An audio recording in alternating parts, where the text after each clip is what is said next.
My name is Dustin Kelly, but everybody calls me DJ. I'm prior Army, serving as both a Ford observer and a military police officer. I spent the last 14 and a half years as a police officer and detective in a large metropolitan police department. Two things that I've learned throughout my career. One, everybody has a story to tell. And two, the best stories are true. This is the DTD Podcast.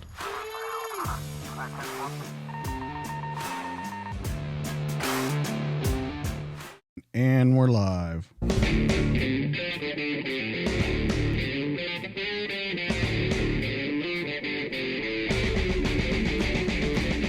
What's up, everybody? Welcome back to the DTD Podcast. This week in the studio, my guest journey is one of resilience and redemption. From enduring extreme poverty, violence, and prolonged sexual abuse as a child, Seth faced more than his fair share of trials. Yet through unwavering determination and indomitable spirit, he has risen above the circumstances to become the incredible individual he is today. But Seth's story does not end with his personal triumph. Instead, he has chosen to become a champion for all victims of abuse, using his own experiences to advocate for mental health care and support systems for those who have suffered similarly. He's a combat veteran, an award-winning construction professional, and a survivor of imaginable challenges. Please welcome Seth Gehle into the studio. What's going on, my friend? What's going on, man? Thank you for having me. Appreciate it. Yeah, I hope I said your name correctly. You did. That was a hell of an intro. Wow. Yeah, thank you. Yay, look at there. So, you and I have been talking over, well, first we started with Instagram messages and we text each other. Then we started sending messages back and forth, calling each other. And you had approached me and said that, you had this story. And when I start looking into it, it's really amazing that you turned out the way you did, that you turned out who you were. I mean, you overcame so many odds to get to where you're at. I want to start out, with your childhood. I mean, because that's where this kind of nightmare begins. And I think it's also where you became your strongest. Growing up, Lima, Ohio, your mom was a young mom. You and your sister, 16, 17, 18 years old. You had two other sisters, so she was very young. Dad wasn't in your life, here and there. But they even met after he had gotten out of prison. So let's start into this and just talk about the world's introduced to you and what it's kind of like to grow up with a single mom and two sisters. Yeah, so for a very long time, life was seemed pretty normal, I would say. So maybe for the first 8, 9 years, it all kind of seemed pretty normal. I knew there was something wrong, but for a long time, it was just coming home and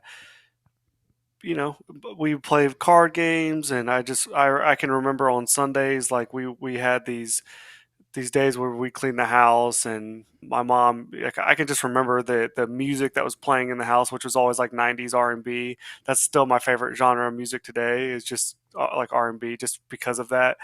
And I can remember the smell of like the Lysol and the incense burning in the air. Those are like my good memories of my childhood. So despite everything else that I would go through, there was several years of it kind of seemed pretty normal, and my mom did a pretty good job for being a single mother of three kids for the first part, as much as I can remember anyways. So I know that there was times where there was things that I did realize that things weren't quite right, because we moved a lot, and she wasn't at home. She had to work a lot because she was a single mother. So we back in the day too, kids could stay at home alone and it wasn't really that big of a deal. Nowadays, if you leave your kid at home alone, it's like just it's not a very good not a very good idea. But back in the day, you could be out until the streetlights came on, and then you just came home. It wasn't a big deal to ride your bike 2 miles away, 3 miles away from the house, and just be back home before the streetlights came on. So that's kind of how everything was for about the first 8 years, I'd say 9 years. Well, I want to point out something, because you say, it was a time when kids could, be at home alone. They could ride their bikes until the streetlights came on. You come home, and I agree with all of that. What's interesting to me, though, is how you say that and how you approach that subject, because of what happened to you, of the crowd that you got into, of the people that you started hanging out with. And so I would guess first pose the question to you. You know, we'll get into it a little later, but when you say that, how do you think about that now? Because you have to be, I mean, amped up past 11 now, knowing exactly what can happen. That's actually funny you say that, and looking back on it, because of all the dumb shit that I would get into, and the people that I would get involved with. Yeah, it was a different time back then, and I think that maybe the lack of a father in my life is probably, and that lack of leadership in the household is probably a contributing factor to that freedom, and that freedom that kids have at that age when they're allowed to run around like that. And then looking back on it now, a lot of the kids that I did run around with, they were doing stupid things too, like smoking their parents' cigarettes, or you know, bringing the beer out into the street, or just we would throw things at cars. I mean, we'd get into all kinds of dumb shit, and it was that lack of accountability, that lack of leadership in the household. Well, you know, when you talk about though, I think it goes even deeper than that with you because I mean, I think we're kind of glossing over it, but you're like 5 years old, 6 years old, setting the alarm, getting yourselves Yeah, up, your sisters getting themselves up, making your own breakfast, making your own lunches, walking to school because that was like the thing. If you missed the bus, you had to walk. There was no way around that.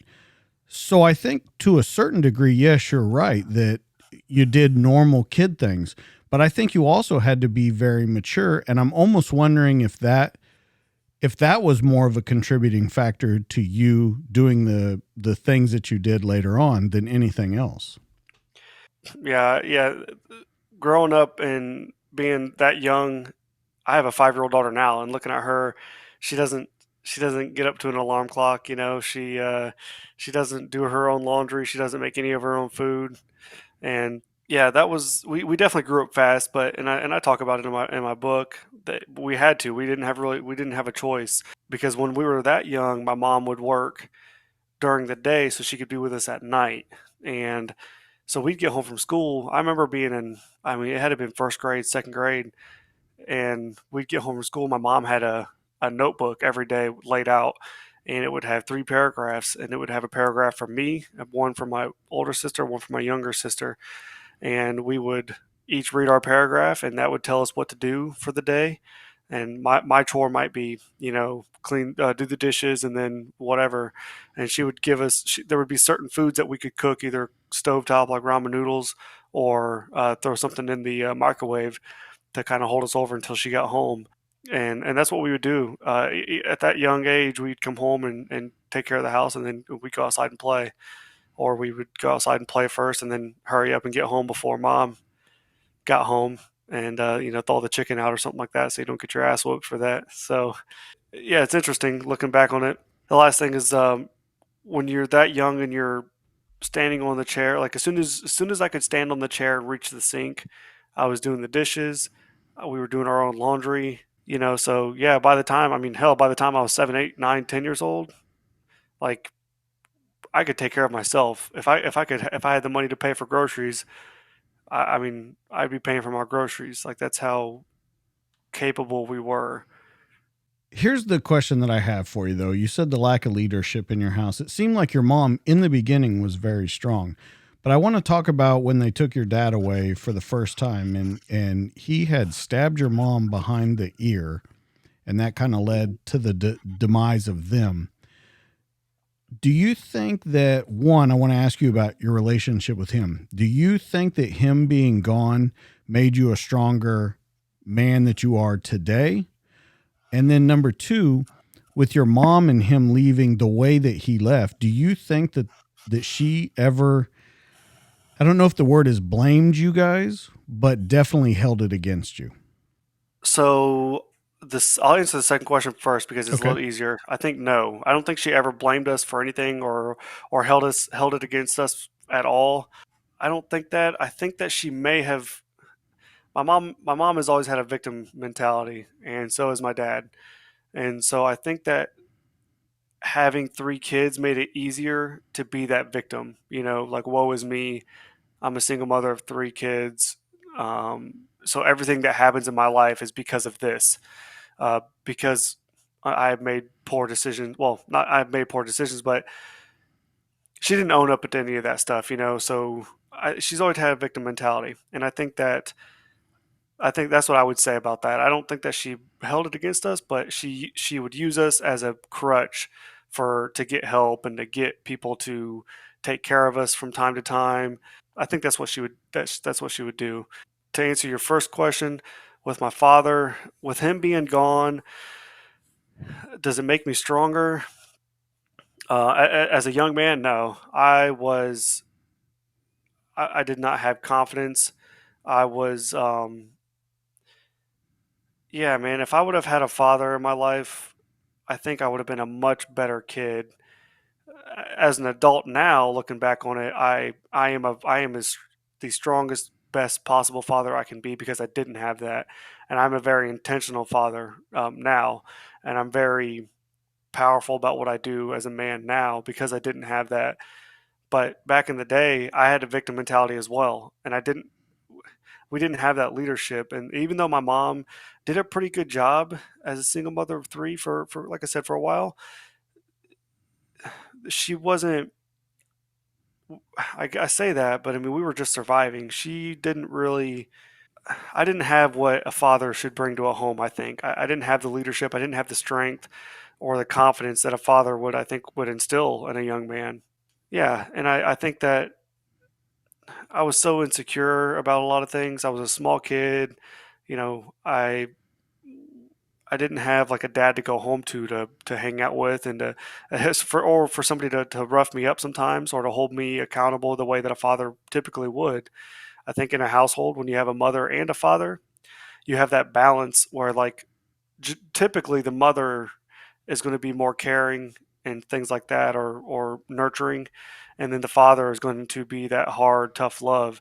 And I never got that duality or that dual parenting. I think is important, but when you get it from one person, which just my mom, where she had to play mom and dad, I think it's hard. It's just a different level, or it's a different style of parenting, and it just raises a different person. It's kind of proven in the statistics when you grow up without a father, you know, you're more likely to have, you know, XYZ problems in your life. And I think that speaks enough to it. But yeah, I wouldn't say that I was stronger without a father. I never, it took me a long time to realize I didn't even have a father. I didn't realize like how important it was or how much I had been missing until I was old enough to see other kids with their fathers and realize like, oh, like this kid's got a father at he's got mom and dad at home. I go spend the night at a kid's house and mom and dad are there. You know, dad is working or their dad has a job or their dad shows up at their sporting events, things like that. That's when it would really bother me. It certainly didn't make me any stronger as a young man, though. I mean, I was insecure about that for sure. So let's flip that coin then. Your mom went through a lot of boyfriends, brought a lot of guys around the house, a lot of different. There was one that was there for 2 or 3 years, but more than not, it was a lot of guys coming in and out. That's So, right. like I said, I want to flip the coin on you. You said it was good, but all these guys are coming around, all this turmoil in your life. Do you ever or have you ever blamed her for it? Blamed her for the Just not having that kind of childhood where you could even kind of pause for a minute and be a kid. Yeah, you did things, but you were never, I mean, I think we can agree on that. You were yeah. never really a kid. That's right. Yeah.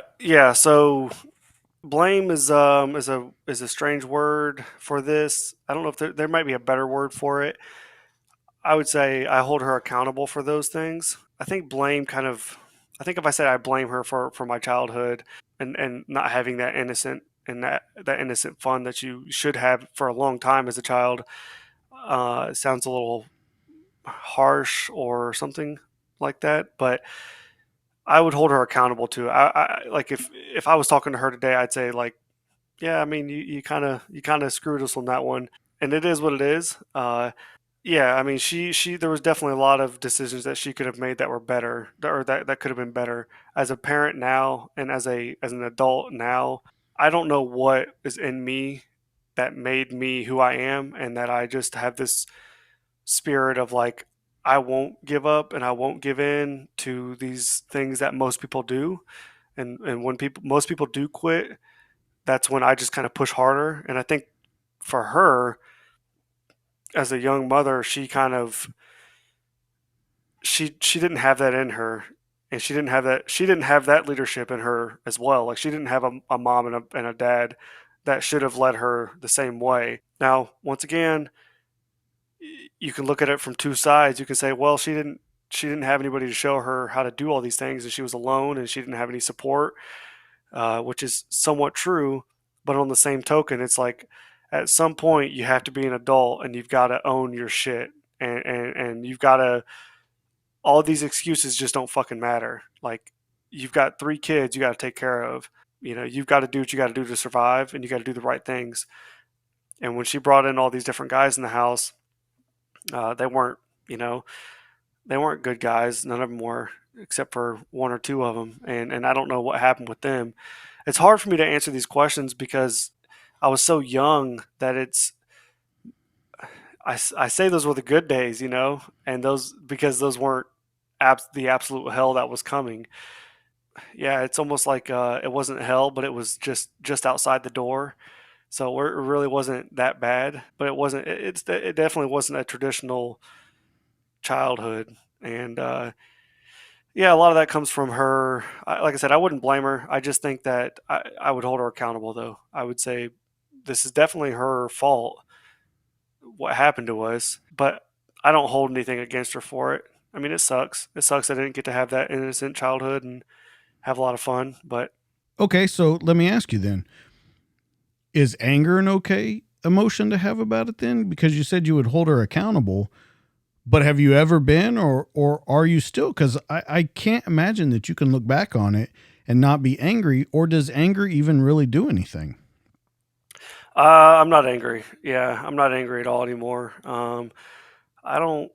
I think there was maybe a time where I was never angry. I was just sad. It's just sad. It's really sad. Like, that's the only emotion that I ever feel about my childhood now, is a little sadness. And the only time I really feel that is when I look at my own kids and I put my own kids to bed. Like, whenever I put my son to bed, especially my son, but my daughter too. I always hug him and I kiss him and I tell him I love him. I mean, I probably tell him I love him 10 or 15 times, and then I tell him I'm proud of them. And when I do that, I do it because I wish I would have. I would give anything to go back to those days of being 5 and 6, 7 years old, and have somebody by my bed give me a hug and a kiss every night and telling me that they love me and tell me that they were proud of me. And I never had that. So sadness certainly is a thing. I believe it's actually called like a father wound or something like that. And they say you're not ever supposed to get over it. They say it is good to grieve, and it is good to feel that way about missing that father wound, is just missing that father in your life. It's good to have that because it shows that you understand that it wasn't normal. And so that's how I feel about it now. I don't ever get angry though about my past, even with everything else that happened. There's no sense in holding any anger. I definitely had a victim mentality for a long time, and I blamed everybody for all my problems, but I was never really angry about what my mom did. Let me ask you something, and maybe you don't know, but when do you think the first time someone told you they loved you and they actually meant it? Yeah, that's a good one. Um, I can't think of a good time that my mom said it and that it really stands out to me. I there were specific days and things that we would do that stand out that felt like love. For some reason, there's a day that I know I was sick. I had chicken pox, and I remember sitting at home with my mom all day, and I got to have my mom to myself that day.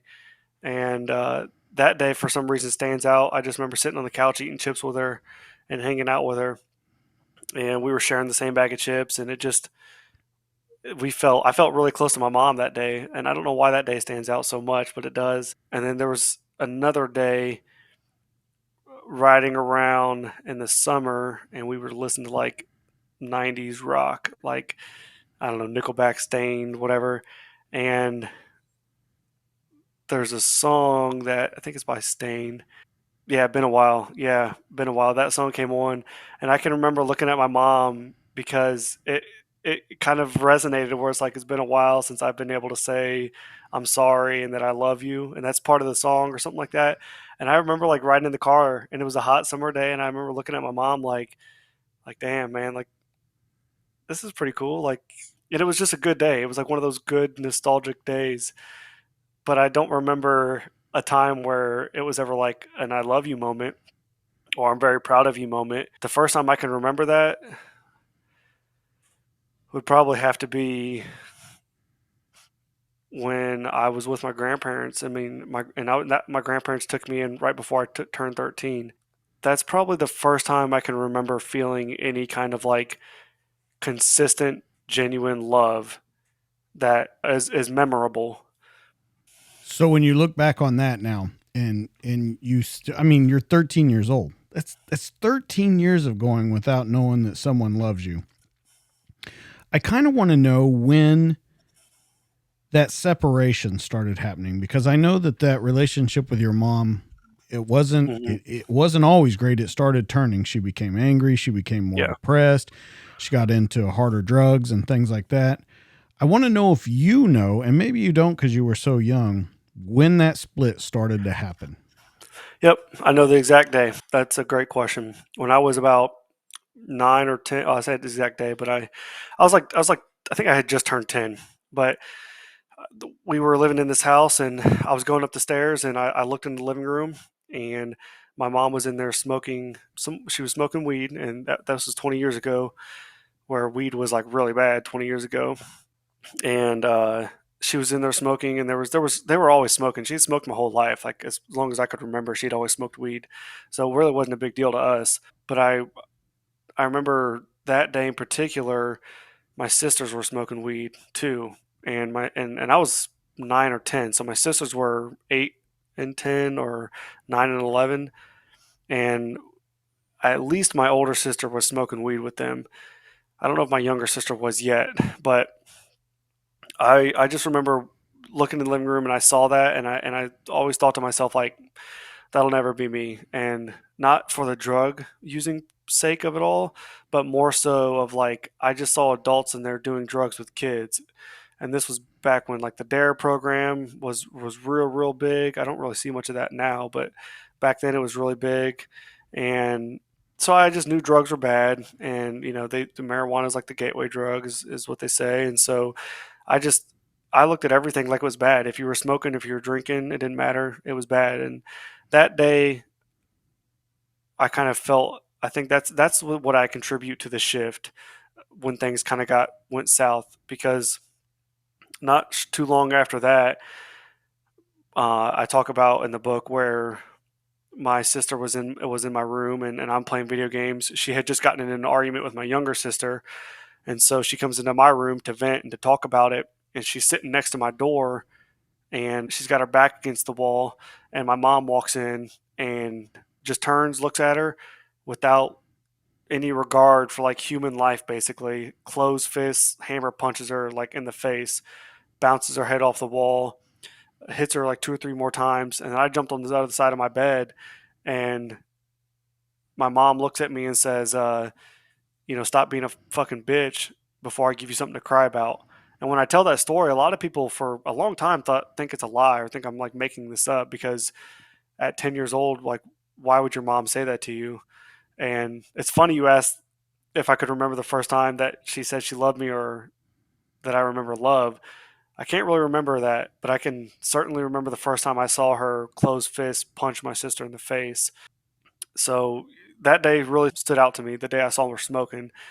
And then the abuse started getting really bad, where she was, like I said, she beat my sisters more than she did me. I was the pretty good kid between the three of us, and I was the leader between the three of us. But I definitely took my fair share. A few weeks after that, where she had punched my sister in the face, I walked home from school with my cousins who were living with us at the time, and I wasn't supposed to do that, and that was a stupid mistake, and I definitely deserved an ass whooping for that. But when she took me upstairs to whoop my ass, she bent me over the bed, and she had this like 2x4 that was basically carved into a paddle, and it had a bunch of holes in it. It was designed to like give real good ass whoopings. And so she tagged me with it like 2 3 times. And the first time she hit me, I could feel like the anger in her body. And like I remember like rebounding off the bed, and I was like, "Oh God, like this is worse than anything I've ever had." Like immediately, just immediate. I knew it was bad, and she had hit me so hard I fell to my knees, and she just kept swinging. So she hit me across the back. I don't know, probably maybe 2 3 4 times, something like that. And she hit me enough times for me to sit there and to have enough time to think like, okay, this shit hurts and this is really bad. And she just kept swinging. And after she was done, I was probably a little dramatic, but I laid on the floor and I was screaming and crying, and I just wanted her to pick me up and hold me, and I wanted her to hug me and like love me. And she didn't give a fuck. She was just like, get the fuck out of here, go to your fucking room. And I like kind of low crawled basically to my bedroom. Like I said, I might have been a little dramatic as a I probably could have got up and walked, but as a 10-year old, I just wanted some freaking love, man. I mean that was hard. You think she had given up? She was giving up. She was getting there. She was on that path. That's when everything was really really starting to go south. She was on that path of giving up for sure. So I wonder, you as an adult now, and you see that, and you see that someone, for whatever reason, the drugs, the depression, whatever it was, not giving her any excuse, saying that there could be a multitude of reasons, but you as an adult seeing that it can come to that. How do you look at that in life now? Because let's be honest. By the end, she gave up completely, and we'll get Hmm. into the final thing that got her kind of taken away. But Hmm. she, when you look at that, how do you feel as an adult? Do you feel that that's the weak way out? Do you feel that, or do you have empathy for people that reach that point where they just give up? A little bit of both. That's one thing about me is I always try to see both sides of the street. And I was just talking to somebody about this the other day, where like you hear about these people that dump a baby in the trash, right? Every time I've ever read a story like that, it's always this single mother in this terrible place with no support. She likely does not have any friends, any family that can help her or are willing to help her. There's no leadership, no accountability. And I'm not making excuses for those people, but they probably grew up in a fucked up place too. And when you grow up like that, you'll tend to you just have a different outlook on life, and you'll have bad thoughts. And when your brain is already messed up and then you have bad thoughts, those bad thoughts are like incomprehensible to a normal person. They can't understand those things. So when somebody comes up to me and they say, "Oh, I'm holding my baby at 3 o'clock in the morning and I started having bad thoughts," yeah, I get it. I understand. My brain is messed up too, and I had the same thing happen to me when I had a baby. When my daughter or my son wouldn't stop crying and it's 3 o'clock in the morning and you're rocking them, I had those bad thoughts too. And fortunately for me, I had my wife and I had a little bit of support that I could put my son down and walk away. But I also knew to do that.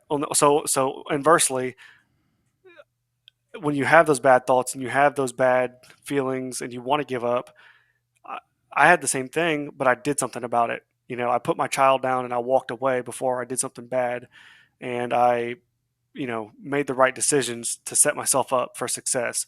So I do feel for people who grow up in that, or who are in that kind of place where they're, like I said, a single parent of something like that. But on the same token, it's like, look, like don't let that shit defeat you.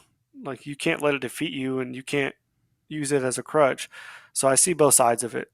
There's no excuse sometimes, most of the time, but I do understand the pain and the suffering of what somebody could be feeling in those shoes. And that's the thing about you, though, that I want to understand more of. I feel of all people, because you talk about, well, when you go into the military in your book, you talk about that there's just shitheads that have been given stuff in their life, and you had a rough life, and we'll get into a little more of that. But it almost makes me wonder, like, how does someone like you have empathy? How do you see both sides of the road? I understand it to a certain extent, that you live that life so you can see that. But I guess I'm wondering why that doesn't turn up the engine on you and go, look, stop fucking feeling sorry for yourself. Do what you need to do. Stop making stupid decisions and let's move on with this. And that's where I have what I want to understand about you is where you have that empathy, why you always try and look at both sides of the road.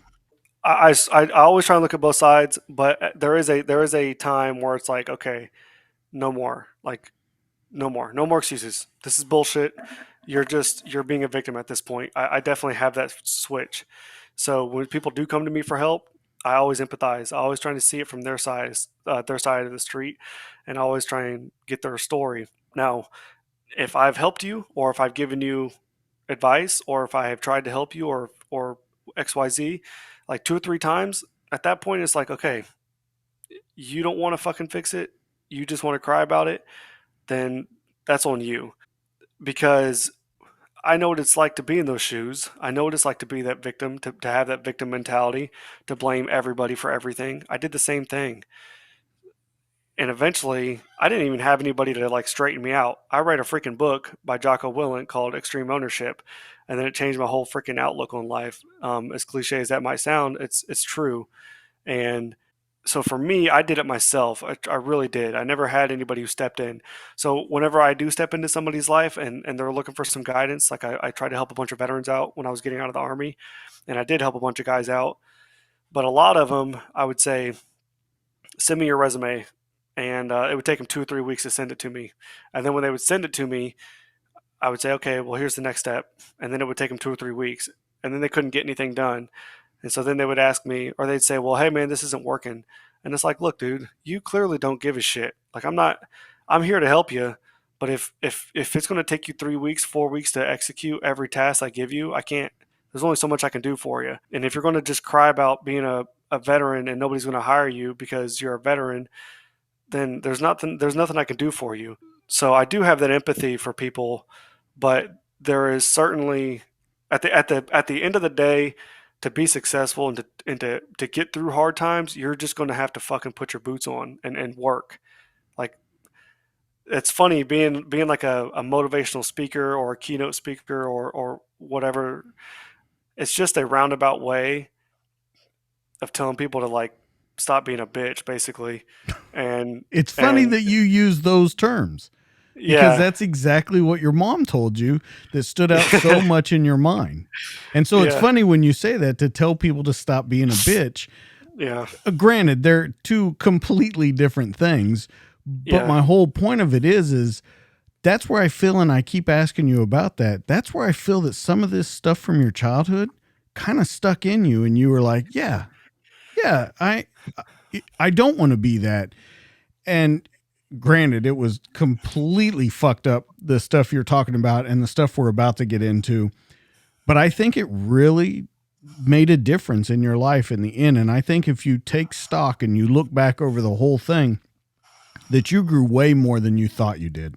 Oh yeah, man. Yeah, I reflect back on it quite a bit now, and I was just talking to somebody about it again today, I believe. Where, yeah, it was today.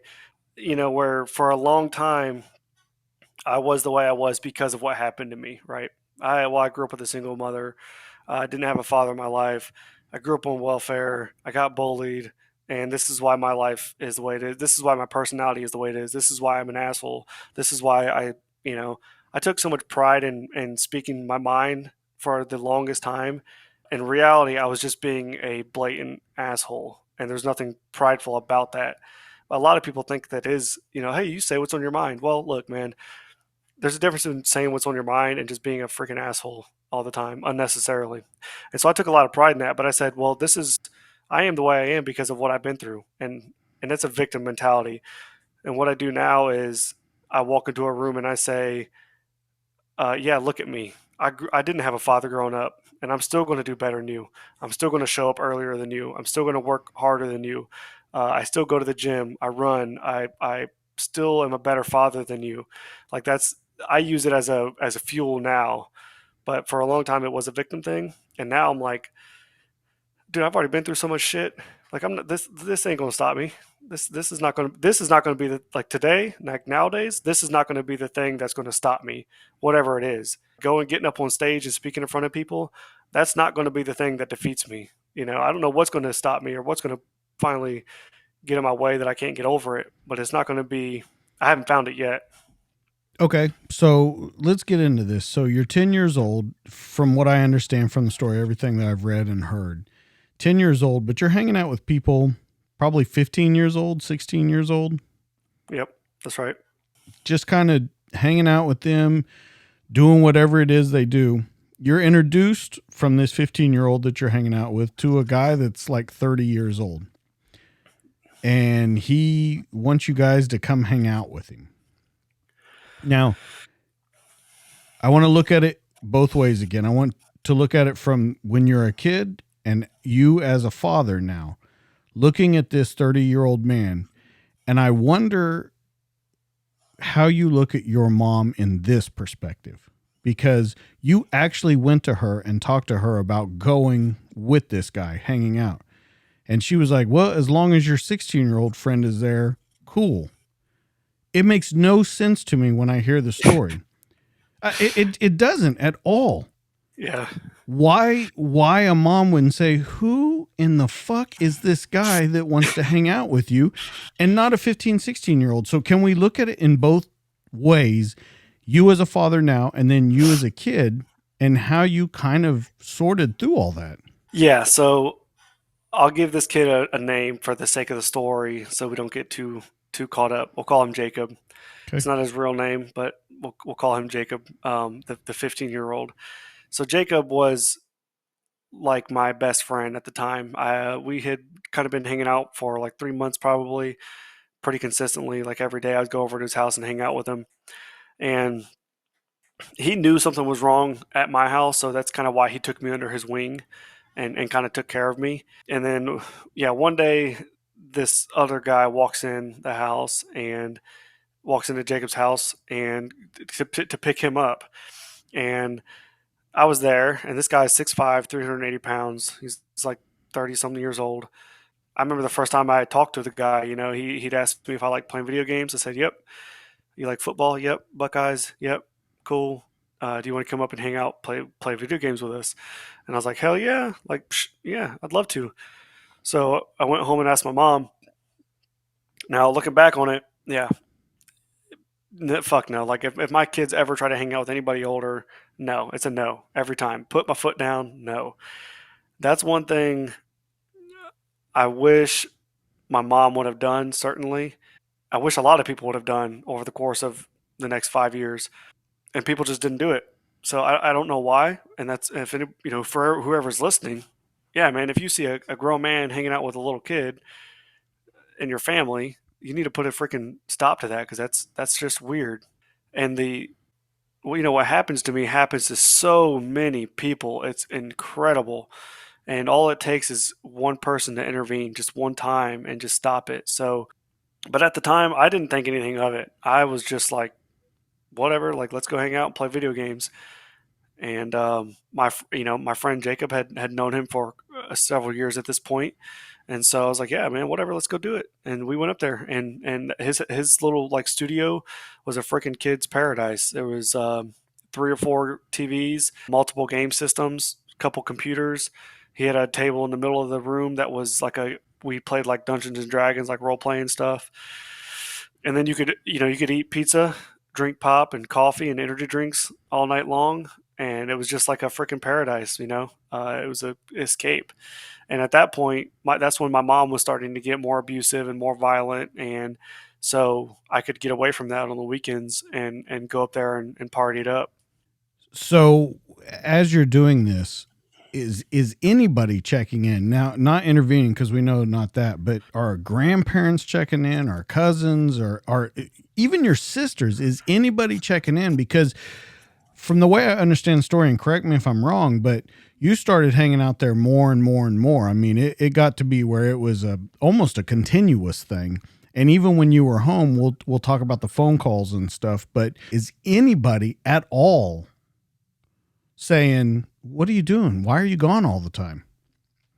No, No, every weekend I'd go to this guy's house. So for the first probably 2 or 3 months, it was probably every other weekend. But eventually, it got to be every single weekend, and then eventually got to be where I could go up there without my friend Jacob, where I was allowed to go by myself. Yeah, nobody ever checked in. Nobody ever asked what I was doing. Nobody really said anything about it. Yeah, and that was it. I didn't really. I had cousins and stuff, but uh, nobody would ever ask. I mean, nobody knew outside of my house. Like, I don't think anybody really knew I was hanging out with this guy. My grandparents definitely did not know. We were seeing my grandparents probably once every other month or so. At that time, we'd kind of go. They lived out in the country, and so we'd call them every now and then and go out there and hang out with them. And but by the time I had met this guy, I don't even think I hung out with I don't even think I went and saw my grandparents anymore. I just because I wanted to go to his house every weekend. And like I said, nobody said anything to stop it. So now looking back on it, I mean, now you know as an adult in the research that you've done and the people that you've helped, you understand that he was completely grooming you, Yep. getting you set up for this. And I've heard you even mention before that you actually think that he had been planning that for months, Yeah. of finally doing that.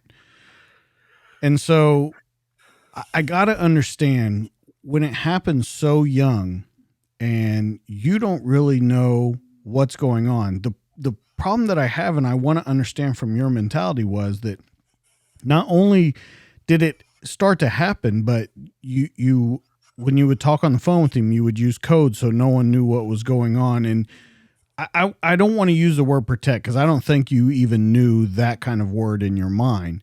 But you definitely did not want that kind of stuff to stop for a while.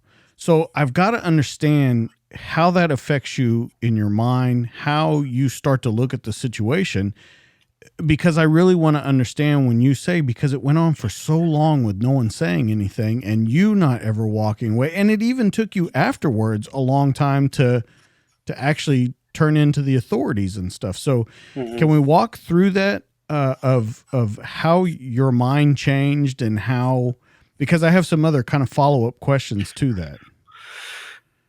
Yeah. So you know, so I guess after a few months, he started he started to touch me, right? And we'll get into it. The first time he touched me, I was up there with Jacob, and Jacob had left to go get Taco Bell. He was old enough to drive, and so he drove down the street to go get Taco Bell. This was on a Sunday, and I was sitting on. For some reason, it became normal for me to sit on this guy's lap, and I even remember the first few times I went up there, like Jacob would always go back in his bed and sleep with him, and I always just thought it was like if me and a buddy were spending the night, we're going to share a bed. It's not a big deal. Like that's just what it. That's kind of what it seemed like, and I do remember that happening a lot. And just to kind of paint a picture too, he lived in the studio, so there was no rooms, and the back left corner was just blocked off by some curtains that hung from the ceiling, which I'll get that kind of explain some more context later. But when my friend had gone to go get Taco Bell, I was sitting on his lap, and his left hand is on my left hip, and he had these like massive like paws of hands and big nails, really big rough knuckles. Like it just he would take his knuckles and like rub them, and it would sound like sandpaper, just rubbing his like knuckles across his fingers, and he always did that. That was like a weird thing he always did, and I can remember that. I can remember the texture of his hands; they're really rough. And despite being 6'5" and 380 pounds, he looked very capable. He didn't look like a he looked like he could throw a punch. So that's how I was always describe him. And I was sitting on his lap, and I was a tiny little boy, and he had his hand on my left hip, and his hand drops off and kind of grazes my butt. Yeah, his hand grazes my butt, and he says, "Oh, I'm sorry." And I was just like, "Yeah, no big deal. Like whatever. Like it's just like if me and you bumped in the hallway, not a big deal." And then he puts his hand up on my butt, and he says, "So this is okay?" If and I said, "Well," as soon as he did that, I was like, "Okay." I'm like, "Here we go." Even at 10 years old, I was just like, "Yeah, this is fucking this is so stupid." And I already knew what was happening. As soon as he said, "So this is okay," I already knew what was happening, and I was whatever. I'm like, "Yeah, you're fine." And my friend gets back. Obviously, he moves his hand, and then we go home. At this point, I already knew what was happening, and it's funny, the consistent phone calls, when we weren't really doing that quite yet. But when we did get to that point of doing phone calls pretty much every night of the week, I was protecting him, and I think I did. I understood what was going on. At 10 years old, I was very situationally aware. I knew I knew how to protect him, in the same way that he was in a roundabout way protecting me because of my home life. I would tell him about everything that was happening every day at my house or at school when I was getting bullied, and he kind of coached me through a lot of that, and he helped me get through a lot of those times, and he explained to me how to talk to people and how to navigate being bullied, how to navigate going home to my mom, how to navigate that rough life, and he was helping me a lot with that. And to this day, I still grapple with the fact of whether he was truly grooming me or if he really did care or a little bit of both. You know, I'm sure he had some skin in the game, so he didn't want me to kill myself or something like that, which I was, really considering at this point, especially when he started to molest me. So the phone calls started, and we would talk every night on the phone, and so we started talking a lot more when my mom got into heavier drugs like crack and cocaine.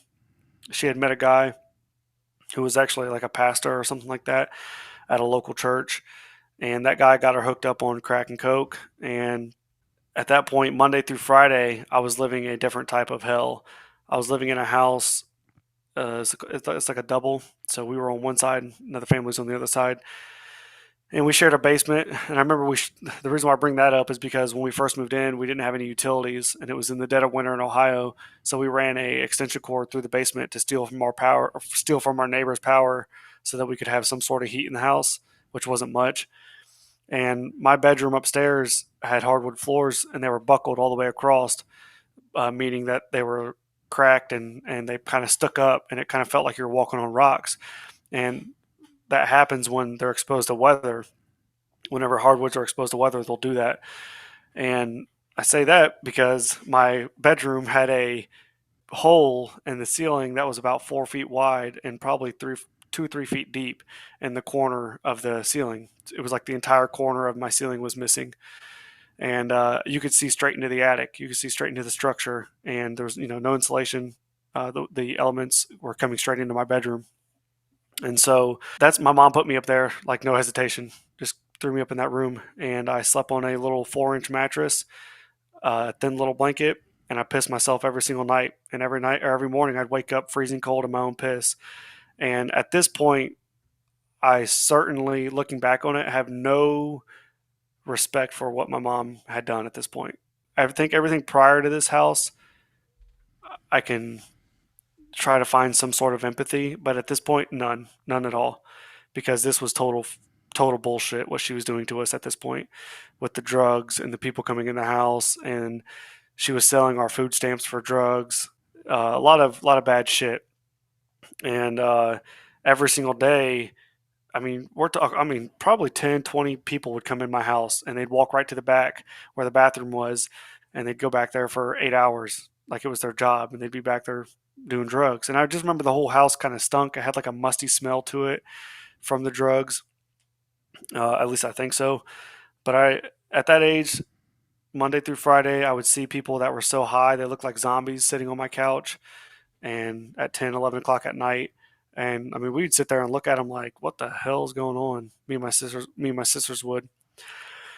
My older sister was smoking weed a lot at that time with her friends, and she was only 11 or 12. And all of her friends were older, 16, 17, 18. And so that was my hell that I was going home to Monday through Friday, and also dealing with the bullying at school and stuff. And then Friday night, Saturday night, I was subjected to this guy. So I would go up to his house and play video games, but then for 2, 3 hours a night, Friday night and Saturday night, and sometimes Sunday mornings, I would be his source of pleasure. So yeah, and it just progressed and got worse and worse and worse.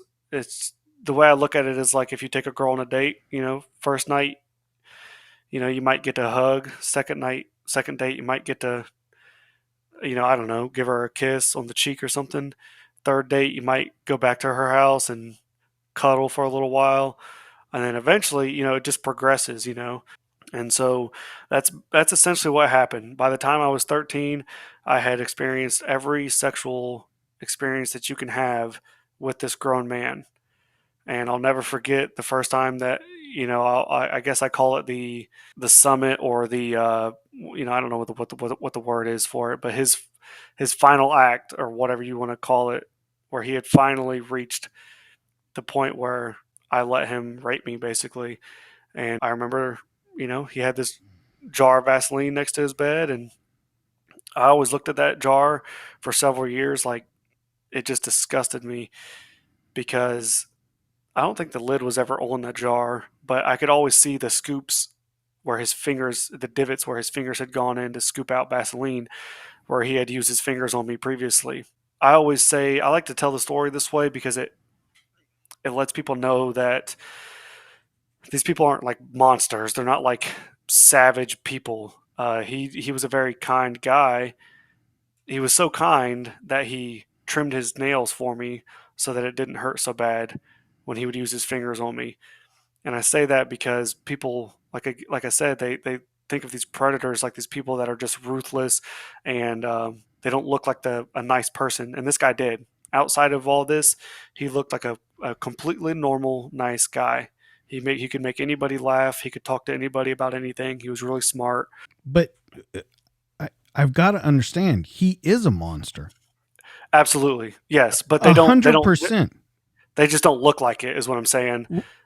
Yeah. I guess the when you tell the story and all that happened to you, and as graphic as it is, Hmm. I don't understand how now that you can look at it anything but a monster. Like Yeah. No. I still think that there's something there where I don't know, where you still, I don't want to say you give him the benefit of the doubt, but I'm trying to understand that part of it. Yeah. So he's absolutely a monster. And he was very calculated, and that's what makes it even worse, is that when it's like killing somebody and then waking up the next day like you didn't just kill somebody, Right. and like you're fucked up in the head. Like there's something wrong with you if you can do that kind of shit, and if you can understand why like if you can understand why somebody would want to have sex with a baby, there is something wrong with you. If you can understand that, because that should not be something that you should be able to understand.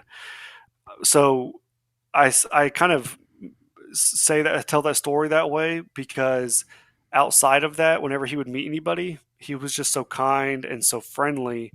And this is just a little spin on how he was. He wasn't, like the first time he raped me, it wasn't like this brutal rape session. I guess it was as calm as rape can be, despite him raping a little 12-year-old or 13-year-old boy. The same thing with his fingers, and that's why I always bring up the nail thing, because I remember he asked me like why I was so sensitive or why I was so jumpy, and I told him, I was like, I can feel your nails and it hurts, and so he trimmed his nails, and it just shows like how fucked up these people can be, because they'll go to that extent of like trying to make it pleasurable for this young child.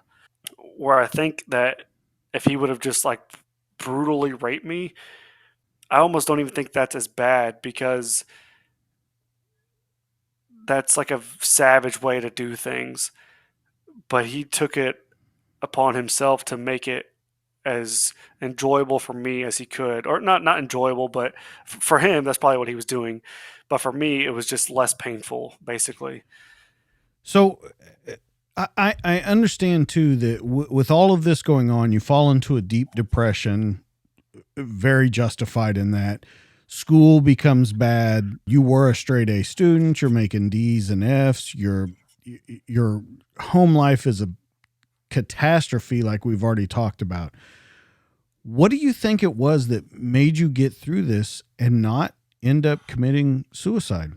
I may have, I don't know if I misworded this or not, but at this point, I was still a straight A student. I actually didn't get bad grades until my senior year. So, outside of all this, and to this day, as people have kind of heard my story, they can't believe it because of how good of a student I was and how happy I was. I was the class clown and all these different things. So a lot of the people can't believe that I was going through this because I was just, you would never guess it. What got me through it? It's kind of funny. That's what's so twisted about this relationship with this guy was that he was the reason why I was not killing myself. He was the reason, like I called him every night and he would talk me down and he would kind of encourage me and just, hey man, like, just keep fighting. And, I don't know if he was doing this so that he could molest me on the weekends or if he actually cared about me, but he gave me a lot of like really good advice about the things that were going on in my life and just, just how to be strong and how to survive and just make it to next weekend and then you can come back up here and we can play video games and eat pizza. And he I mean I if it wasn't for him I probably would have either killed myself or I would have certainly went back to my mom's house after I left. I mean he kind of kept me on the straight and narrow, to be honest with you, which, like I said, that's what makes this story so jacked up, was because he was such a good friend. He really was, despite all the bullshit that he was doing to me. All right, so the evolution of all the other relationships, your mom, your Yeah. grandparents, your sisters, all of it is kind of crashing down around you, Yep. leading up to your senior year where you're not getting good grades. Yep. Are you starting to realize, are you starting to think to yourself like, "Oh, my mom's life is my life. This is what it's going to be for me for the rest of my life. It's just going to be, house to house and moving around and never stable situations." Is that how you're thinking? Like, this is me. I might as well just lean into it. For a little while, yes, I did start to give up on myself. I did start to have some negative, like there was no escape. Like I just there was no escape, man. And when you're on the phone every night talking to this guy and you're telling him that you love him and basically speaking Morse code so people can't hear you, because this is back in the day when if somebody else picked up a phone in the house, they could hear your conversations. Um, yeah, at that point, I was definitely struggling. Really, the worst part of it all was, when my mom, when I was 12, my mom was arrested. So that day was really hard. She basically stabbed her boyfriend over some drugs in the bathroom and set a fire in the front yard. And the the only thing I can remember about that day is her running around the yard, and then all of a sudden she was in the back of the police car. And I remember looking at her through the window and crying. I was hysterical, couldn't control myself, and she was saying, I'll be back. I'll come and get you. I'll be back." And then the cop just took her away, and I don't really know what the hell happened. Like I don't know what happened, but my sisters went one way, I went another, and then at 12 years old, I was bouncing around a few houses for the next like 4 months, surviving and trying to get by, going to school, like nothing happened. Like my mom just wasn't arrested and taken away, and I didn't have my father either. So, But I think we should point out too here and not glaze over this that your mom was in jail for maybe a day or two. Like, she was out yeah, in the wild, not coming to get you. Now, your sisters went and lived with your dad. You chose your cousins, but then your dad yeah, came and got you. So once again, it's upheaval moving all around. I think it yeah. should be pointed out that she was out of jail and didn't make good on what she told you she would do. Yeah, and yeah, I don't know how long she was in jail, but I don't think it was very long. It was probably like a day or two thing. I'm not sure how all that works, but yeah, I know she didn't serve any like serious time, and yeah, we went for several months, and I did not ever hear from her. I was bouncing around, and I did live with my dad for a few weeks, and I And in those few weeks in that town, I had gotten in trouble at school, obviously, because I was in a fucked up ass place, and I kind of slapped the principal there barely, and so he sent me to alternative school, and then he told me if I ever get in trouble again, he's going to send me to juvie. And so I told my dad I had to get the hell out of there, and so I left, went back to the city, lived with my cousins again, and then my cousins' parents, they were about to have another baby, and so they basically told me like, hey, we can't afford you and you need to find somewhere to go. And so once again I'm like, what the hell, man? Like, what am like, I was so confused. Like, at 12 years old I was like, okay, well, I guess I gotta pack up and freaking move on. So I moved in to um, some other random people, lived with them for I think maybe a month or so, month or two, and then I lived with some other friends after them, and then that's when my grandparents found me. And they right before my grandparents found me, my mom had called, and I this was like right around Christmas time. It was either I think it was right after Christmas. My mom called, and this is the first time I had talked to her in like 3 or 4 months, from what I can remember. And I said, well, she's talking to me. She's like, well, I'm gonna come and get you. And I said, which this is one of the hardest days of my life as well, telling my mom I didn't want to live with her. And I think about this a lot because at that moment I could have been like, okay, like come and get me, or I'm ready to come home, or whatever, because I could have like just given into it and gone and lived with my mom, and then there's no telling what would have happened to me. But for some reason, I found the strength and the courage to tell her I don't want to live with you anymore, and I ended up telling the people that I was living with that I wanted them to adopt me, and that's how my grandparents got involved. I think somehow my grandparents were contacted because they would have a better chance to adopt me. But when I told my mom that, on the other side of the phone, she's like, fuck you. Like, I'm going to come and get you. This is fucking bullshit. Like, you're my fucking son. You're my responsibility.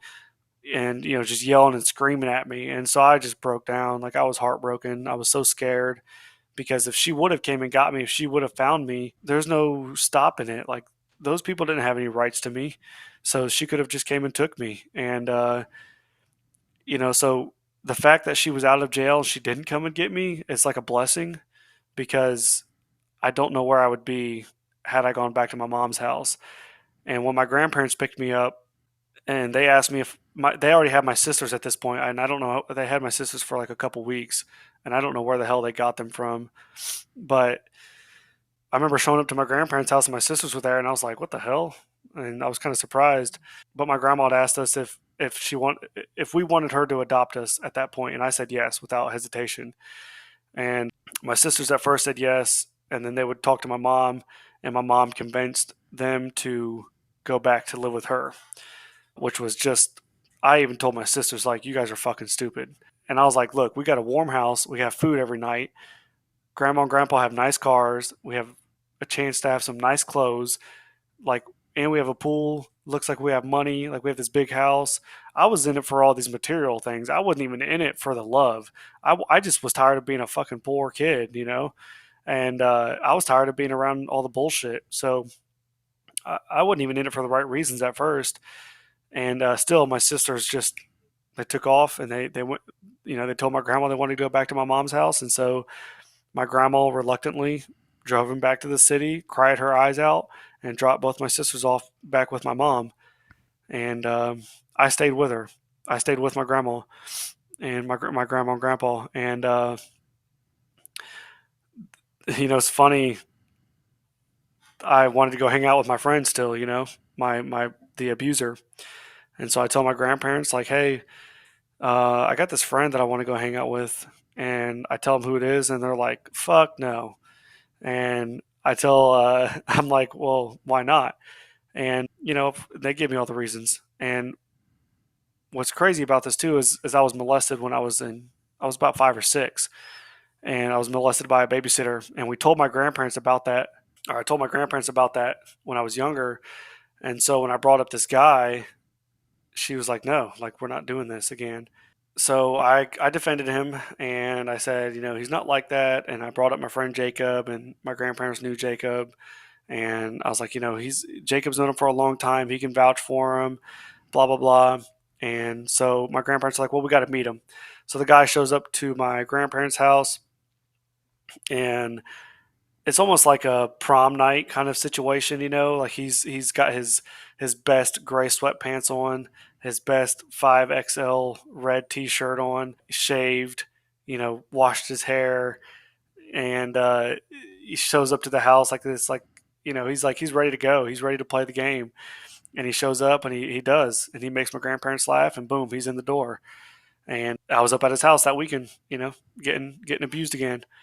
And then not too long after that, within about a year, that was the first time he raped me.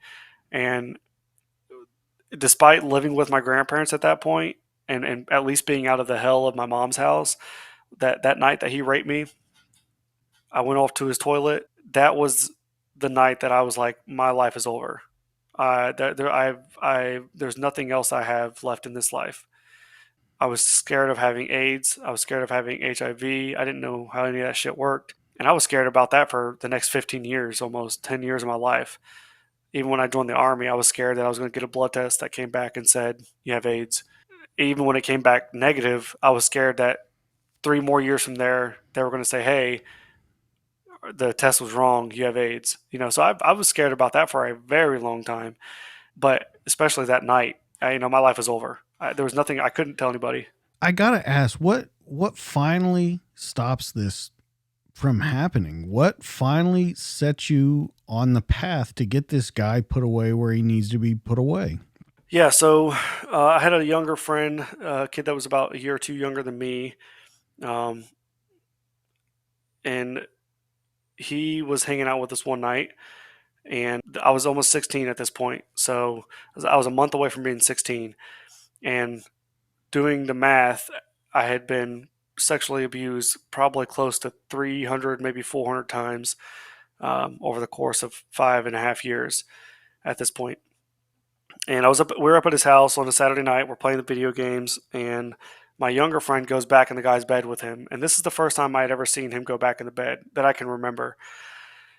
And so, like I said earlier, his bed was blocked off by curtains. So, like, probably 15 feet away from me is where they are, And there was many times I was back in that bed getting abused, and my friends were out 20 feet away from me playing video games, and I'm in this guy's bed.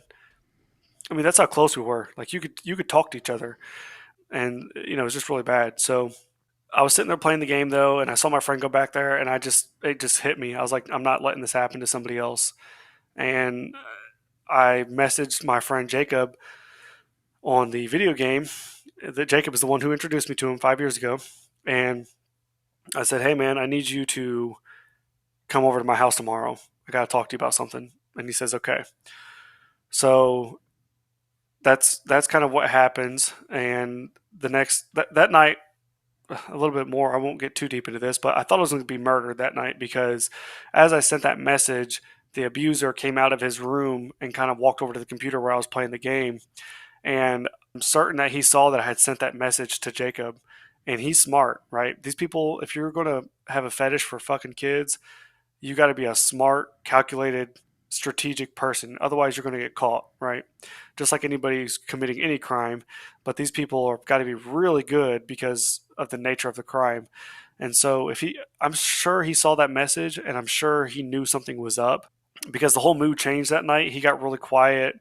He didn't really move, didn't really talk, and I just kind of watched the door. I just knew that if something happened, I needed to get to the door and run. Thankfully, nothing happened, and we made it home the next day. Yeah, so he drops me off, and then he takes my younger friend home. And then my friend Jacob shows up to my house, and we're walking around my property. And then we get to my bedroom, and I'm walking back and forth in my bedroom, and I can't really get the words out. I'm kind of telling Jacob, like, hey, man, this is something that I've really wanted to say for a long time. I just don't know how to say it. And I start getting choked up. And he says, he touched you, didn't he? And I kind of stop and I fall apart. I look at him, just fall apart, crying. I've never cried so hard in my life. And I was sweating. I fell to the floor. I felt like I was melting through the floor. Like it was a very, very tough moment for me. I was like an out of body experience. I could just see my It looked like that's what I would imagine dying felt like, and that's how I felt the same day that my mom was taken away from me in the street. That's how I felt that day too. It felt like the heat was being pulled from your body, and it's just a weird feeling. So after a few seconds, the next thing he says is he did it to me too, and I look up at him. Mind you, Jacob is several years older than me. He's about 5 years older than me, and he is like as close as a father figure that I had ever had in my life. I mean, he was like that close of a friend to me. And so when you look at your big brother or your father, he's this guy that's stoic. He is this person he can't be touched. He's too tough. He's too strong for these things. And to hear that person say that happened to them was heartbreaking, you know. And I turned and looked at him, and he said that, and I couldn't believe it. And I'm like, "Are you fucking serious?" You know, the next thing he says is, "What do you want to do about it? Do you want to report him, or do you want to keep it a secret?" He's like, "I'll follow your lead." And I said, "Fuck this guy. Let's go get him." I was like, I'm not going to let him do this to somebody else." So we go out and we tell my grandparents, and my grandma's especially heartbroken because once again, I was molested when I was like 5 or 6, and then it happened again. And we let this guy in our house. Like, this guy was at our Christmases, Thanksgivings, like all this shit. He was part of the family. So we sat there and cried for a minute, and then we called 911. We go down to the hospital. We do the rape kit. And coincidentally enough, the officer who handled my case, his teacher or his wife was my teacher for a few years prior. When I first started getting molested, his wife was my teacher during that time, and so I knew the guy as soon as he walked. Well, I knew his name as soon as he walked in, and so that was pretty cool, kind of coincidental. But I remember being at the hospital, and the nurses were really proud of me because they were like, "Well, how are we going to get this guy today? Like, we have to have DNA if we're going to get him today. Otherwise, it's possibly a he said, she said." And so I said, like, "Well, I got my clothes on right now." I was like, "You can test me right now." I said, because he molested me this weekend, and I haven't taken a shower yet. And I knew to not take a shower. I knew not to change my clothes. I knew that I needed his DNA on me if I was going to report him that day. Which is, I'm I don't say this to brag or to boast, but I know that was impressive of me to do as a 15-year-old, and I'm very proud of myself for that. And they even told me that the nurses were like, "Holy shit!" They're like, "Take your clothes off right now." Boom. They take my clothes back. They swab me, and they found his DNA in multiple places. You know, so then there's a longer crazy story to this, but that whole day was fucking wild. I actually got to interview the police officer who handled that case as well, and that's up on my YouTube page. And I went back there a couple weeks ago to interview him. I went back to Ohio, and I found him 13 years after the fact, to tell him, really just to tell him thank you. And because that was his first time ever handling a sexual abuse case, which I didn't know at the time. I didn't know that till a couple weeks ago, and they got him to admit guilt outside of custody or whatever. He wasn't in custody, and he admitted guilt, which was, I guess, a big deal. So they did get him to admit it that day, and they arrested him. And that's basically how it ended. And I think maybe a month later, he was sentenced to 10 years, 11 counts. So he'd be walking free today. But fortunately, he died from like a staph infection or something like that in 2019. He died about a year before he was supposed to get out. When you think about that and you think about that, your life may be completely different than it is now. If he would have gotten out, are you happy when all this is over? Are you ready to move on with your life, or are you sinking down deeper? No, I was good. Yeah, I was good. I did what I had to do. When I think about the impact that it had on me at that time, I just didn't have any plans for the next weekend. I was just kind of like, well, I guess I'm gonna have to find something to do. I just kind of went home. Like, I don't remember ever, like, I didn't go in my room and cry, and I just woke up the next day and played video games. I mean, it was in the middle of the summer. The fairgrounds were coming up, like the fair festival, summer festival, whatever was coming up. I was getting my braces off. That was a big deal. And I remember showing up to the fairgrounds like nothing happened. Like, I hadn't just been having like sexual relations with this grown man for the last 5.5 years. I just showed up like it was another day. And I never, to this day, I have never gone through any sort of formal therapy. I've never seen a doctor. I've never seen anybody no medication. I've never been addicted to alcohol, never been addicted to drugs, and I've still to this day I've never gone through therapy. Which I'm not saying that as a bragging thing. I still want to get therapy. I'm working on that part. Yeah, that was the impact that it had on me. I just was kind of like, okay, I don't have any plans this weekend. So let's move forward to you getting to the end, like we talked about your senior year. So we're going forward about Yeah, another 2 years, joining the military, going in. I think you joined the reserves in the beginning. yeah, that's right. Yeah, that's your typical like recruiter got me moment. He walked in my junior year of high school, and we were in the cafeteria, and he walked up and said, "Hey, man, do you want to blow shit up?" There was like a push-up challenge, and I did it. You know, I did the most push-ups out of everybody in the cafeteria, and so they're like, "Hey, you want to join?" And I was like, "Yeah." And so my grandpa came down like a week later, signed the paperwork, and I was in the reserves. And I thought that I was in the army. You know, I was like, "Yeah, this is it. I'm in the infantry. I'm a freaking gun slinging freaking warrior now." And so I went to basic between my junior and senior year, which was really cool.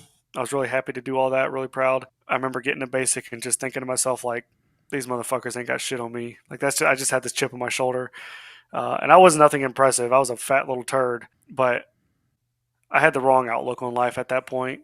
Um, so I just felt like I didn't need to do anything because I'd already been through so much that like I didn't need to prove myself to anybody, and that was the wrong mentality to have. I should have gone into basic wanting to be a better person initially. But anyways, graduated basic training, and that's kind of funny. That was a really emotional time for me, just graduating basic training because I had done something that nobody in my family had ever done before, and I knew that my life was finally like going to take a good turn, you know, because I had done something like honorable with my life and my name, and I had a uniform to be proud of and things like that. So that was pretty cool.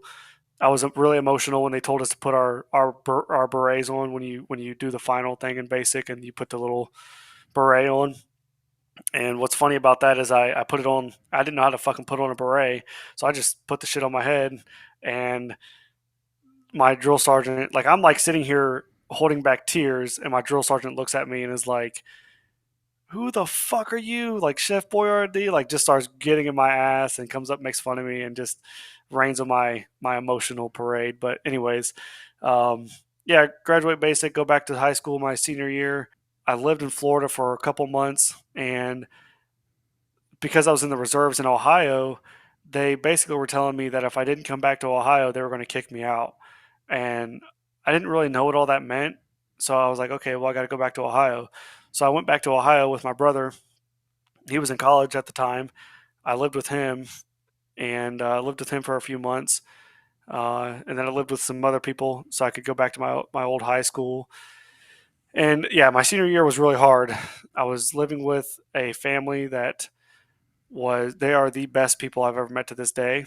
I consider them like my mother and father as much as they can be. They every time I go to Ohio, that's who I go to see. They ask about my kids, and that's like my family. So even though I only lived with them for a few months my senior year, they are every bit of my family. And I lived with them. And while I lived with them, my senior year, like a lot of things happened. My cousin was shot and killed. My dad had moved to like Colorado, and I wasn't seeing him anyways, but even if you don't see your parents when they die, it just kind of sucks. And that's kind of how it felt when he moved away. It just kind of felt like, oh, I'm never going to see my dad ever again. And then my mom moved to Texas, same kind of situation. It was like, okay, well, I'll never see her again probably. Even though I wasn't seeing them in the first place, it's just a different kind of feeling. And so everything kind of spiraled down my senior year, and I became a little bit of a shithead.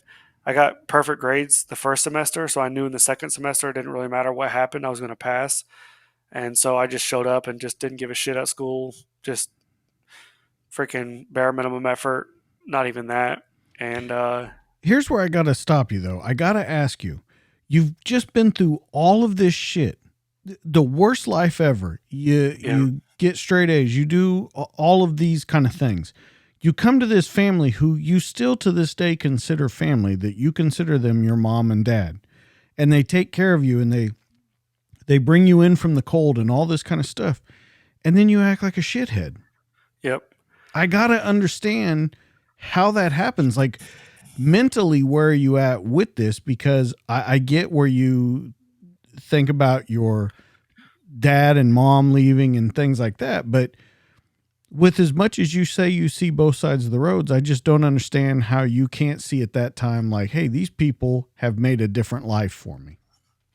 Yeah, it's funny. I talked to them about this a few weeks ago because when I went up there to apologize and interview that cop, and I saw my old wrestling coach and all that. But one of the things I wanted to do was talk to them too, because they didn't know any of this stuff had happened to me. They had no idea, and nobody did. And so they were, especially the mother. She's the sweetest damn lady I've ever met. Um, she was just torn apart because she thought that I hated them, and like to this day, she thought that I hated them, and that I thought that they were so stuck up and uppity and all this.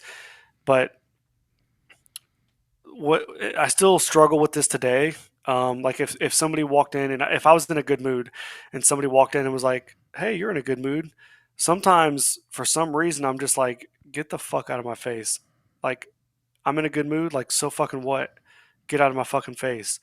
And that's kind of how it was when I lived with them. Like if I walked in the house and if I was happy, or if I looked like I was happy, or I looked like I wanted to talk, if I was kind of walking around like a normal person, um, they would say something to me like, "How you doing?" Or like just like normal conversation. Yeah, I was about And to say that's what yeah, normal people do. yeah. And when so there wasn't very much time that I was angry in my life, but this was definitely if I there this was definitely the time that I was angry. I was very very angry. But I was only mad when I saw people that were happy, because it just pissed me off. I was just like, you know, you're sitting here fucking smiling and you're happy and you've got all this shit in your life and you don't even know what the fuck is like going on in this world. So how the fuck can you be so happy? And that's just how I felt. Like I felt like that for the longest time. Anytime I saw somebody smile, I was just like, man, fuck you. Like you don't know what I've been through. And this is not the right mentality, by the way. And yeah, man, that's kind of what led me into that little like shithead path of even in the army. That's how I was, because I just guys would show up to work happy, and I was just like, man, fuck you guys, man. Like you motherfuckers don't know me. Like I don't have a reason to be happy, and that's just how I felt. I mean it was bad. And when I lived with them, like I would go up in my room and I'd be up in there all day long. I wouldn't talk to anybody. I was very minimal with sentences. We'd eat dinner. I wouldn't talk at the dinner table. Um, I was severely depressed at the time as well, but it was a lot of it was just like a lack of understanding. I knew that they didn't understand me. I knew that they didn't know me, and they would talk to me, and I always just thought that if they knew who I was or what I've been through or what's going through my head, they wouldn't talk to me. Which is probably not the case. They probably would have loved me harder.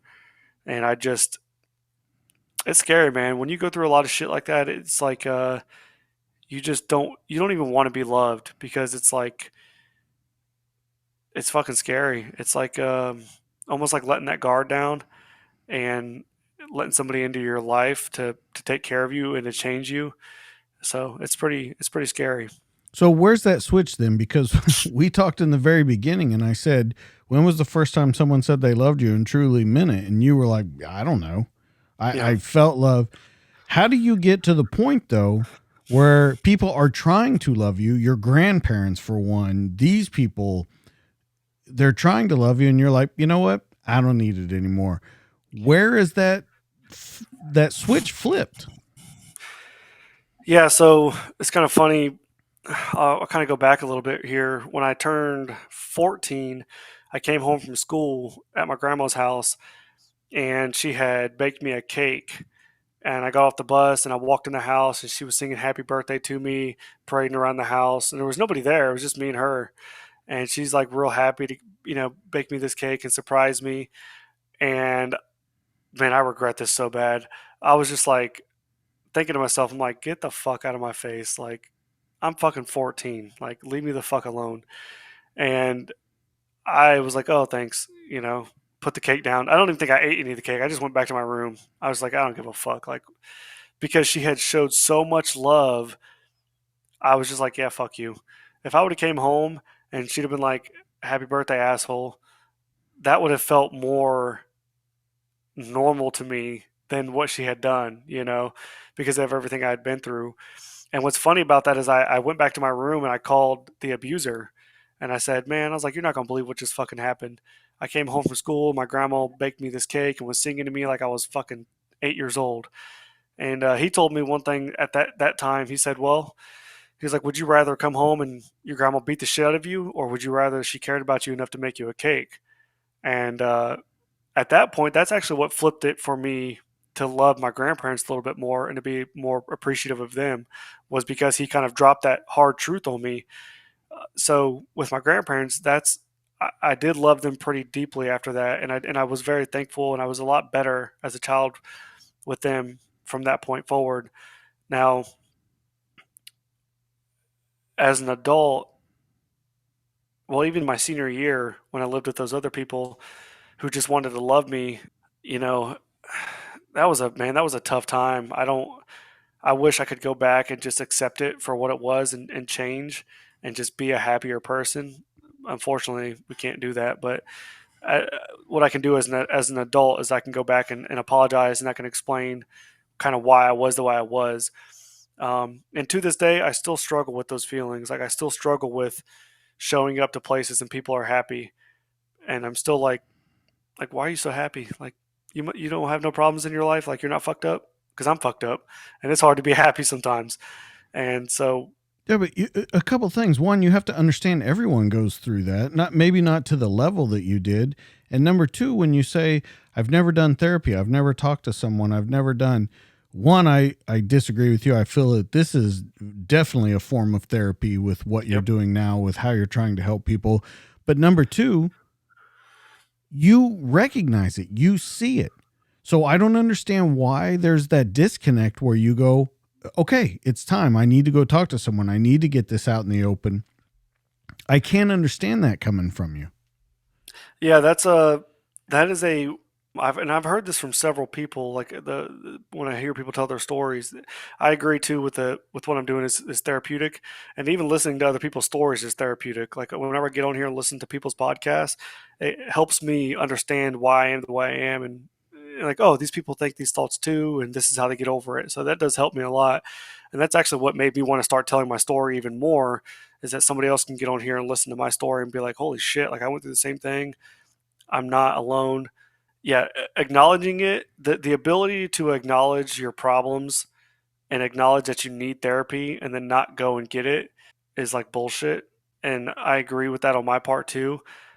Fortunately, right now, I think I'm doing very well in my life, that I've got a lot going on, that I think I'm okay, for the moment. I know that kind of sounds a little hypocritical, but I will say that there are other parts of my life too. Like, I tell my wife, I know that certain things are wrong, and that, for example, it's hard for me to be affectionate towards my wife in public. It's hard for me to give her hugs, kisses, things like that in public, because I feel like I'm on a webcam for like the world to see. And for the longest time, I entertained this old man.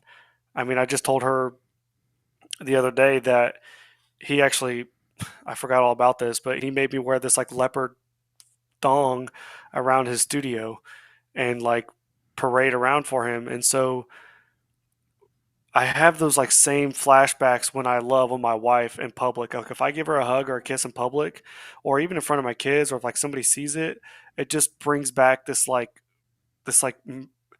repressed feeling of like, somebody's like watching me and somebody's like getting off to it, and it just creeps me out. So I tell my wife that, and acknowledging that, then I probably definitely need to like get some talk to somebody about that to try and get over those feelings. it's almost like acknowledging your anger issues. Like I know I have anger issues, and then sometimes I get angry.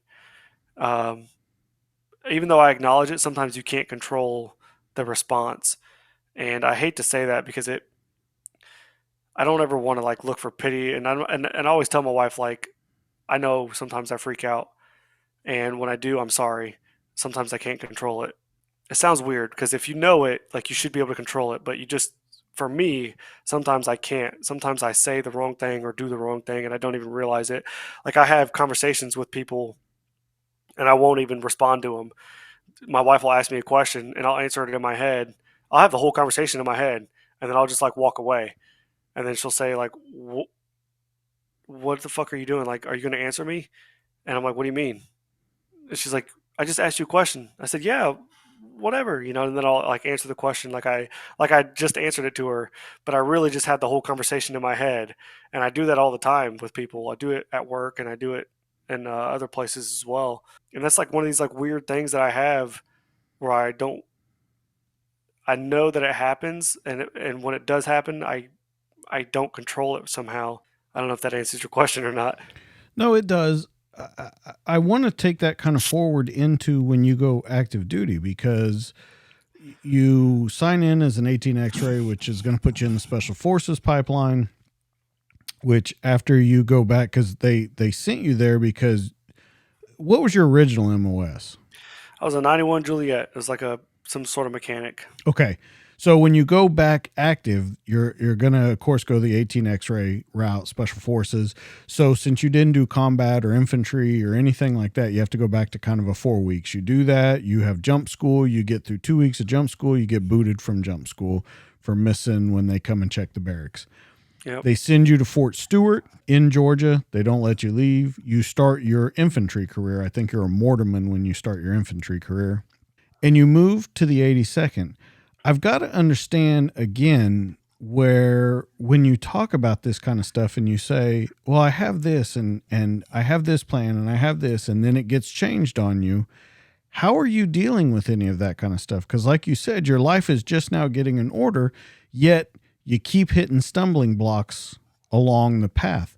So, how are you dealing with it? Is it well? Is it not well? Whenever you're doing this, because I think it's all going to change in the 82nd. Yeah, when I got booted from airborne school the first time, I was pretty hurt because I was like dead set on going freaking SF. Me and my buddy were working our balls off to try and be as good running shape and rucking as we could. So I was kind of butthurt about that, but I was sad for a couple days. Like I was just, then I got over it. Um, I mean, I've always had a pretty. I'll say this: when I get down, I definitely get down. If I'm down on myself, I am down hard for a minute, or at this time I was, anyways. But once I'm over it, I'm good. I'm good. And once I'm high, my highs are really high and my lows are really low. That's kind of how it was. And so I was never really in between. So yeah, when I got booted, that sucked. When I found out I was staying in Georgia, that sucked even more because I had already been there for too damn long. So I came down to Fort Stewart, and Fort Stewart was pretty cool because I had my best friends there, and well, the guys who would become my best friends, and that's the unfortunate part about being in the army is you meet your best friends and then you all move away and you never see each other again. And um, so yeah, when I got to Fort Stewart, that was it was cool, and I realized that I wanted to do more with myself, so that's why I went back to airborne school. Went to the 82nd, but every time I failed along the way, like getting booted and then being at Fort Stewart and not being in the place that I thought I was going to be, you just kind of roll with the punches, man. Like I said, my lows were low, and so I would get down on myself sometimes, but at the end of the day, it is what it is, man. Like, I mean, what are you going to do? What you got to keep moving. So, All right, 82nd, you 9-month deployment to Afghanistan. yep. How does it change your life? Well, that's when I found out I wanted to get the hell out of the army. I'll tell you that. a couple reasons. My daughter was born about 3 months before I left, and so when I first joined the army, and or when I first went into active duty, I was really like all for like country. Like I was like America, love my country, and I've always been very patriotic, anyways. But I was like really, really about it at that point, and I always was. Even especially when I got to the 82nd, I was even more motivated because that's just a real fun place to be.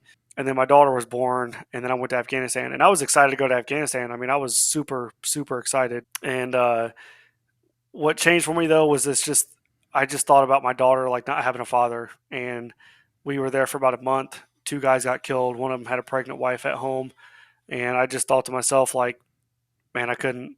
Like I got to get home to my daughter. I got to get home to my daughter. And so aside, being a father made me want to get out because I did not want to deploy again. I didn't want to be gone. And also, it's kind of funny. I've after hearing Trevor Beeman talk about combat and kind of what it did to him. If I would have had a kinetic deployment, an active, a lot of direct contact killing deployment, I don't think I'd be here today. I don't think my body could have handled any more trauma than what I had gone through because in that deployment, we never took any direct contact. We took a few indirect rounds throughout the deployment, but nothing serious.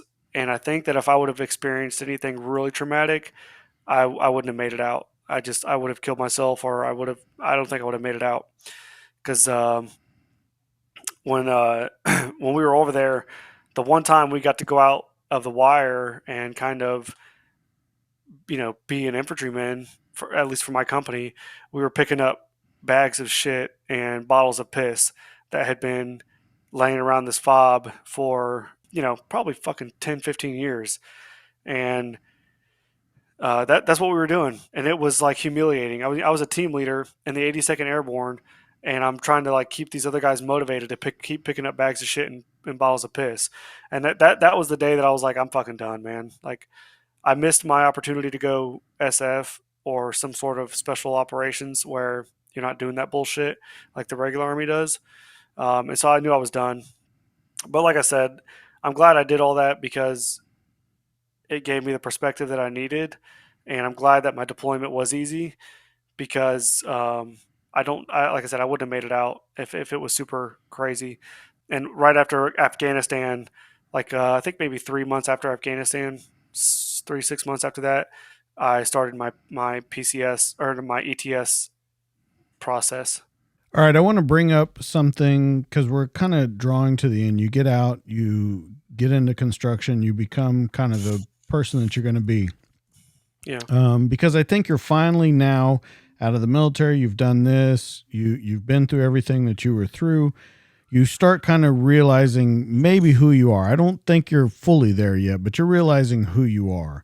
You realize that you don't want to be that dad that's away. You don't want to, you have really started kind of putting pieces together in your life. I want to bring up something that you talked about. When you were a kid, you used to walk out the back door and you had a Rottweiler, I think. And he was just like skin and bones. And I've heard you say that you walked by him and he was tied up, not fed, left alone. And that's what you felt like. Was that just people had forgotten about you. After all of this, and you get into the life that you now live with your jujitsu, with the ultra marathon, with having a wife, with having kids, with having accomplished what you accomplished, does that feeling still lay around? Does it still linger and come in on you every once in a while?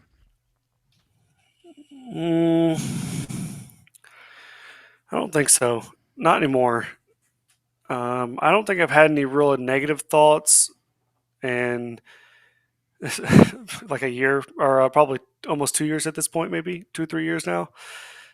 Which is I'll reference Trevor again. I was on the phone with him a couple of weeks or like last week or 2 weeks ago, and I said, I said I think it's been about a year since I thought about killing myself, and I said that's pretty good.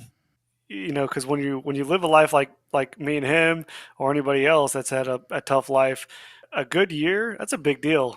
So it's kind of funny when you look at it like that. But I don't really have any bad thoughts anymore, and the reason behind that, I think, is my life is so fulfilling now as a father. I mean, I have a freaking 3-year old son who tells me he wants to be like me when he's older. I have a daughter who loves me to death. I just ran this ultra marathon last weekend, actually 2 days ago, and yesterday she comes up to me and she's like, "Daddy, you can rest your legs. You don't have to play with us today because you did a good job on your race." And so I have these things in my life that are so fulfilling, as well as I just spoke at the University of North Georgia to a bunch of teenagers about life and about the things that I've gone through, and how to be resilient, and how to be tough, and how to put your boots on and keep moving. And after I got done talking, like 6 kids came up to me crying, and I'm holding these kids and I'm hugging them and talking to them and coaching them up. And those are the things that is, I have found my calling. I'll say, when I was getting out of the army and I was helping a bunch of veterans get into construction, and help their resumes and things like that, that was really fulfilling and that was really cool. But especially now that I'm helping these younger kids kind of navigate life, and then my own family, and then even myself with jiu-jitsu, being in a community that's close to the military as you can get, really, that and like the law enforcement stuff. So being in jiu-jitsu, being around those guys, it's been really nice to get out there and compete. The construction industry, specifically the home building stuff, was cool, fulfilling, because my name was at the top of a leaderboard, and that's the first time I've ever seen my name number one on a chart anywhere, and it was just really cool. And I held that spot for a year and a half, and but until I left the company, I held the spot, and so those are the things that are like fulfilling now, and that's what makes me. I don't feel like that starved dog, like chained up outside, where it just doesn't matter what happens. I'm just stuck in this. I'm just stuck to this tree. At this point, I know I can do anything I want to do, and that feels really good. All right, let's talk about, to kind of wrap this up, let's talk about where people can find you, where they can find more of this story, more of, you know, I think you've said it best a couple of different times in this conversation, where people say, hey, that was the exact life I'm in, or that was something close to my life. When they're feeling that, can you talk to people about understanding those are temporary? There's permanent solutions to those temporary problems, and that's not the way. How to kind of move through that. Yeah. So the one thing I found out through life is the human spirit, the human body, mind is incredibly resilient. You just have to maintain it and keep it in that place. And I've found that out through my childhood, right? I think a lot of kids go through some really fucked up situations, and they come out, and as a child, they generally they survive. The childhood, they survive. Everything after is what gets them. So if you can stay on that straight and narrow, and just keep plugging forward, and keep doing the right thing, you'll be okay. And it's a long road, but you'll be okay, and you can survive. And I think when you hear other people's stories like mine, or like when I went to Afghanistan or these other countries, Africa, and I see these kids who grew up like that over there, I'm at least proud enough to be an American, and I have the perspective that, I mean, if I was born in another country, I'd be fucked, depending or based on what I went through. But because I live in America, it doesn't matter what I went through, as long as I turn 18 and put my work boots on, I can turn my whole life around. And that's the thing with going through those hard times, is there is a light at the end of the tunnel. You just have to keep moving, and you have to condition your mind to do the right thing. Every time there's a decision to be made, if you take the easy route, you're just conditioning your mind to make this wrong decision. So every time you have an opportunity to make a hard decision, take that hard decision, and that's going to condition your mind so that when you're older and these hard things pop up, you're ready. Like it's no factor. Boom, I'm gonna knock it out. Let's do the hard thing first. That's what I mean. Yeah, I mean, there's a light at the end of the tunnel, man. Maybe it sounds cliche, but it's true, and I'm living proof of that. Well, let's talk about where people can find you. Yeah, I just actually created a website, so that's sethgehle.com. That was created a couple days ago. That has everything in there. That has all my YouTube, LinkedIn, Instagram as well. But my Instagram is at Go Beyond the Shadows. Probably my book title is going to be something along those lines, Strength Beyond the Shadows, something like that. My book will be out later this year, and if you go to my website, you can subscribe, and that'll give me your email so that I can flip that out to you if you wanted it. If you wanted my book in the future, but yeah, my website, Instagram, Go Beyond the Shadows. Website is SethGehle.com. YouTube, Seth Gehle, Go Beyond the Shadows. I'm on LinkedIn and Facebook as well, and anybody can find me, connect, send me a message. Yeah, that's how you can find me. Man, I'm glad that you came on here. I'm glad we got to talk about this. You had approached me. You mentioned Trevor. That's how we got in contact with each other, because of Trevor. And I'm glad that you're getting out there telling your story and doing this therapeutic step in your life. Guys, you know where you can find Seth. Let's talk about where you can find me. As always, you know you can find me on Instagram at the DTD_podcast. You can find me on Facebook at the DTD Podcast, and you can find me on YouTube, where all these conversations, they're in video form. But your one-stop shop, it's DTDpodcast.net. Seth's going to have his own page there. It's going to have his photos, his links, places where you can find his book when it comes out later on, and you'll get to know a little more about his story. You can also check it out in audio and video form there in every connection that we have. Now that we know where we can find me at dtdpodcast.net, let's talk about my amazing sponsors, guys that make this show happen. We all know that nothing stands up to wear and tear like a good leather belt. If you're looking for the toughest leather belt on earth, then you've come to the right place. Mac Belts, they're handcrafted in the USA by veterans who are serious about their craft. If you're looking for a belt that's tough enough for your active lifestyle and helps support those who've given so much to our country, then look no further than Mac Belts. Once again, it's the toughest belt in the world. I have 2 of them. I wear them every day, and they are a perfect solution for casual or dress wear and ideal for utility or firearms carry. A Mac belt is the highest caliber of American craftsmanship and also positively impacts our military charity partners. They're the toughest belts on earth. Go check out my buddy Mac Alexander at maxbelts.com and get you one of those today. You will not be disappointed. Now let's talk about coffee. Police Coffee is an officer-owned business, and it's dedicated to crafting the finest coffees and blends, and they're shipped as soon as they're made to provide you with the freshest coffee available. Each batch is roasted fresh by people who know what it means to stay vigilant. Their specialty coffees do not waste one drop when flavor is concerned, and their coffee's some of the best that you'll find. But it also helps serve an important cause. They give back to my community. 50% of their profits go towards helping family members of police officers who fell in the line of duty. And they have all different kinds of flavors. They have the pumpkin spice in the fall. They have eggnog at Christmas time. But let's talk about my favorite, One Ranger. I talk about it every week. It's a pecan-flavored coffee. It's medium-bodied with a smooth and sweet pecan flavor. It's probably some of the best combination in the world. It's rich, sweet, nutty, and buttery, and its flavor cuts right through coffee's natural acidity to give you a smooth and satisfying coffee experience.